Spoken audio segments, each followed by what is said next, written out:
The Russian financial assets file has returned to the spotlight, not as a passing economic headline, but as a heavy issue that reopens questions few expected to be asked in this way. This time, the discussion is not about a new freeze, but about what comes next. What can actually be done with this money? The story begins with a simple idea. Russian money held outside Russia, not stolen, not disappeared, yet no longer accessible to its owner. After the war in Ukraine began, Western countries decided to freeze a large portion of Russia's central bank reserves held abroad. The decision was not a seizure, but a suspension of access. The funds remained where they were, but without the right of disposal. This is how the term frozen assets came into being. Gradually, the numbers became clear. Around $300 billion in Russian sovereign assets were rendered unusable. A massive sum.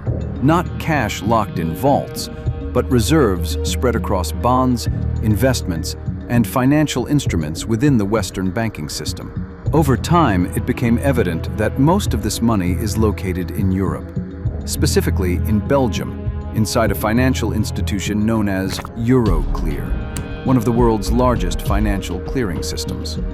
There, more than 2/3 of Russia's frozen assets are held. The rest are spread across the United States, the United Kingdom, and a small number of other Western countries. At first, the freeze was presented as a temporary measure, a political step tied to a political moment. I just spoke with the G7 leaders this morning, and we're in full and total agreement. We will limit Russia's ability to do business in dollars, euros, pounds, and yen to be part of the global economy.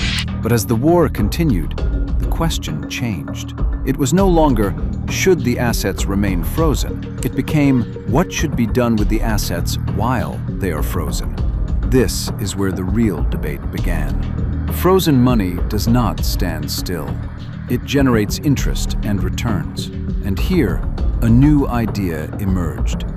Using these profits to support Ukraine without touching the principle itself. An idea that sounds clever, but is deeply complex. Legally, the money still belongs to Russia, yet its returns would be used against its will. It is neither a full seizure nor a neutral freeze. This is why Western governments have so far stopped short of confiscating the assets themselves, not out of hesitation, but out of concern. Concern over setting a precedent that could shake the foundations of the global financial system. Because this story is not only about Russia. Any country holding its reserves abroad is watching this unfold in silence.